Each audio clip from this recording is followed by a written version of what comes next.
Que les Seigneurs soient encore bénis. C'est encore là une très bonne journée qu'il nous offre, une belle opportunité pour chacun de nous d'aimer Dieu, de les servir et de continuer à marcher avec lui sans crainte, sans avoir peur de quoi que ce soit. Vous savez, Paul avait l'habitude de dire « Je n'ai point honte de l'évangile ». Pourquoi? Parce que l'évangile, c'est la puissance de Dieu pour la transformation de ma vie, pour le salut, pour mon salut, pour ma délivrance, pour mon épanouissement, bref, pour tout ce dont j'ai besoin.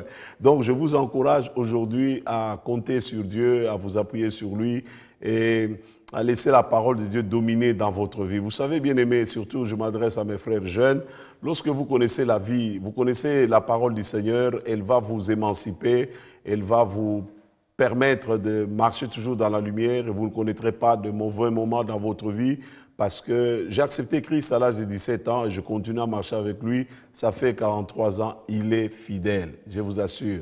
Il est l'ami le plus fidèle. Donc nous avons tout intérêt à lui faire confiance. Alors, Hébreux, plutôt chapitre 11, le verset 3, c'est par là que nous nous sommes arrêtés la dernière fois. Nous parlons de découvrir Dieu à travers les livres de la Genèse. Donc c'est très important que vous puissiez avoir votre Bible et lire dans Genèse chapitre 1er. Mais là, nous lisons Hébreux 11, le verset 3. C'est la foi qui nous fait connaître que l'univers a été créé et ordonné par une parole de Dieu. Nous avons déjà souligné le fait que la parole de Dieu est créatrice, la parole de Dieu est libératrice, la parole de Dieu équilibre, la parole de Dieu stabilise la vie de l'homme, la parole de Dieu épanouit et enrichit d'une manière extraordinaire la vie de l'homme. Et la parole nous dit que c'est par cette parole que Dieu a tout créé. Au commencement, Dieu dit que la lumière soit et la lumière fut. Dieu dit que les eaux produisent, les eaux ont produit. Dieu dit qu'ayons l'homme à notre image, à notre ressemblance, et il créa cet homme. Dieu souffla, n'est-ce pas, son souffle de vie, et l'homme devint une âme vivante. Donc nous voyons que Dieu agit toujours au travers de sa parole. C'est très important, je ne fais qu'insister, bien-aimés, je vous en supplie, connaissons la parole de Dieu, lisons-la, aimons-la, mettons-la en pratique, c'est notre secret pour le bonheur, pour l'équilibre, même pour les succès. La Bible dit que les principes de ce livre ne s'éloignent pas de toi, que les livres de la loi ne s'éloignent pas de toi, afin que tu réussisses et que tu aies du succès dans toutes tes entreprises. Vous savez, je suis équilibré, prospère, j'ai le succès, non pas parce que je passe tout mon temps dans les réseaux sociaux, non, c'est parce que je mets la parole de Dieu en pratique et je me force à vivre à la lumière de cette parole. Alors donc la parole de Dieu possède un pouvoir créateur, transformateur, libérateur. Tout ce qui sort de la bouche de notre Dieu, comme nous l'avons vu, s'accomplit toujours. Et c'est très important. Et à travers Genèse chapitre 1er, nous découvrons que Dieu est un Dieu de but. Parce que quand vous lisez les livres de Genèse, vous allez voir qu'il a créé chaque chose pour un but. Il a dit, faisons l'homme afin qu'il domine. Ça, c'est les buts.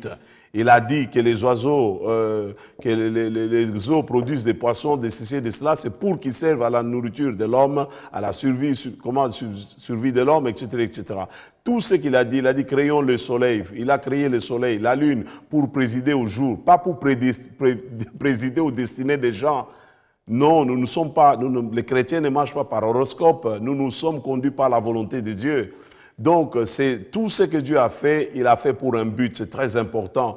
Et vous, en tant que chrétien, vous devez connaître, pour être épanoui, la raison d'être, votre raison d'existence. Vous existez pourquoi?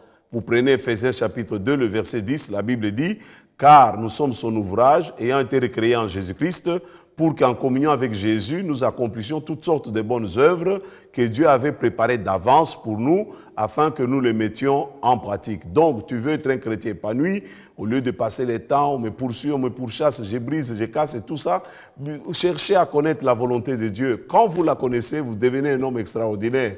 Quand vous la connaissez, rien ne vous manquera. Quand vous connaissez la volonté de Dieu, les plans de Dieu pour votre vie, vous ne marcherez jamais à côté, vous ne tâtonnerez pas dans votre vie. Il est écrit, « Heureux l'homme qui ne marche pas selon le conseil des méchants, qui ne s'arrête pas sur le chemin des pécheurs, qui ne s'assoit pas en compagnie des moqueurs, mais qui trouve son plaisir à méditer la loi de l'Éternel, il la médite nuit et jour. Un tel homme est semblable à un arbre planté le long de courants d'eau, dont le feuillage ne se flétrit jamais. Il prospère, il porte du fruit. Or, il dit en toute saison. Vous comprenez? Parce qu'il est attaché à Dieu, et non seulement il est attaché à Dieu, mais il est attaché à la parole de Dieu. Vous devenez comme un arbre planté le long de courants d'eau, dont le feuillage ne se flétrit jamais. Vos feuillages seront toujours verdâtres, ça veut dire que votre vie sera équilibrée, épanouie, glorieuse, comme on dit, life good. C'est très important que nous puissions le faire. Alors, Dieu est un Dieu de but, il est un Dieu de dessein, il a un dessein, il t'a créé pour un but. Il t'a créé, vous savez, les gens s'embrouillent aujourd'hui dans la vie parce qu'ils veulent devenir comme, ils veulent être comme. Pambolangay pour que Nazala Lokola. Non, Dieu ne fait pas de photocopies. Tu es original comme tu es là, Dieu t'aime, il veut t'utiliser, toi seul tel que tu es là. Et tu dois t'aimer comme tu es là. C'est très important. Dieu ne fait pas de comparaison, tu n'es pas en concurrence avec qui que ce soit. Dieu est un Dieu de dessein, il t'a créé à dessein. Il t'a créé femme, il t'a créé homme, il t'a donné les parents, il t'a mis là où tu es. Contente-toi de ce que tu es afin que tu puisses mieux jouir de ta vie. C'est très important. Je rencontrais une demoiselle, je dis bien une très belle demoiselle. Elle entre dans mon bureau, il me dit, pasteur, je me hais. Je dis, mais qu'est-ce qui ne va pas? Elle me dit, mon nez. Son problème, elle avait un problème avec son nez. Je dis, non, tu dois t'accepter. Le psalmiste dit, l'Éternel a fait de moi une créature si merveilleuse. Vous savez, vous pouvez dire, ben, le docteur Callot, là, il est petit de taille, ben, je ne peux pas m'en offusquer. Parce que si moi, je n'avais pas la petite taille, toi, tu n'allais pas connaître que tu as une grande taille. Donc, vous comprenez que dans tous les cas de figure, nous sommes tous heureux et vous devez vous contenter de ce que vous êtes et de ce que vous avez. Non seulement, à travers les livres de la Genèse, non seulement nous voyons que Dieu est un Dieu de but, un Dieu de dessein, mais c'est un Dieu de progression, un Dieu de progrès. Il n'a pas créé le monde en un jour, il l'a créé en 6 jours. Chaque chose a son temps. Ne cherchez pas d'être pressé dans la vie. Les gens s'égarent, les gens s'embrouillent dans la vie parce qu'ils veulent être pressés, parce que les autres sont tentés de faire ceci, de faire cela. Moi aussi, je vais faire. Il faut connaître, mon frère et ma soeur, que si vous vivez dans des raccourcis, vous allez raccourcir votre existence sur la terre. Les raccourcis raccourcissent la vie. Il faut laisser les choses progresser, il faut laisser les choses évoluer, il faut cultiver la patience, il faut cultiver la persévérance. La Bible déclare que quand vous priez, recommande ton projet à l'Éternel, attends-toi à lui afin qu'au moment opportun, ce n'est pas au moment opportun comme toi tu levais les histoires des tic au tac, c'est comme ça que les gens deviennent, ils ont inventé des miracles, des tic au tac, des trucs instantanés, ça n'a rien à voir avec Dieu. Dieu est un Dieu de progression, il agit progressivement. Vous voyez, il a dit par exemple à ses apôtres, c'est Jésus qui leur parle dans Jean 14, il dit j'ai beaucoup d'autres choses à vous dire, mais vous ne pouvez pas les supporter maintenant. Maintenant, vous avez reçu ce que vous avez reçu. Quand le Saint-Esprit viendra, il vous ouvrira, il va vous révéler encore d'autres choses. C'est très important. Dans la vie, il ne faut pas être pressé. La Bible dit ceux qui s'attendent à l'Éternel. S'attendre à l'Éternel, waiting upon the Lord, signifie rester en place, ne pas s'agiter. La Bible dit c'est dans le calme et dans la confiance que sera votre salut. Nous devons apprendre à être patients avec Dieu. Vous priez, attendez-vous au miracle, au moment opportun. De toute façon, Dieu n'existe pas pour faire votre volonté. C'est vous et moi qui existons pour faire sa volonté. Donc, quand vous avez prié, dites Seigneur, qu'il me soit fait selon ta volonté. N'est-ce pas? Je vois quelqu'un qui dit, mais ce n'est pas vrai ça. C'est la vérité, papa. Vous ne pouvez pas forcer la main de Dieu. Vous ne pouvez pas, ne pensez pas parce que vous dites, vous faites les tolonacés, les bakolo-likolo, ce n'est pas des prières et toko, des prières ceci, cela. Vous jeûnez, vous vous mortifiez, que ça va changer la vie de Dieu. Dieu, il agit au moment opportun, selon sa volonté. Et ça, c'est très important. Alors, donc, Dieu est un Dieu de but, il est un Dieu de progrès. Pas à pas, il a créé tout ce qui existe, et cela à dessein, et avec un but précis. Dieu dit qu'il y ait une étendue entre les eaux et qu'elle sépare les eaux d'avec les eaux. Ça, c'est Genèse chapitre 1er, le verset 6e, le verset 7e. Et Dieu fit l'étendue. Il sépara les eaux qui sont au-dessus de l'étendue d'avec les eaux qui sont au-dessus de l'étendue. Et cela fut ainsi. Verset 8, Dieu appela l'étendue ciel. Regardez comment il y va, mollo, il y va progressivement. Dieu n'est pas pressé.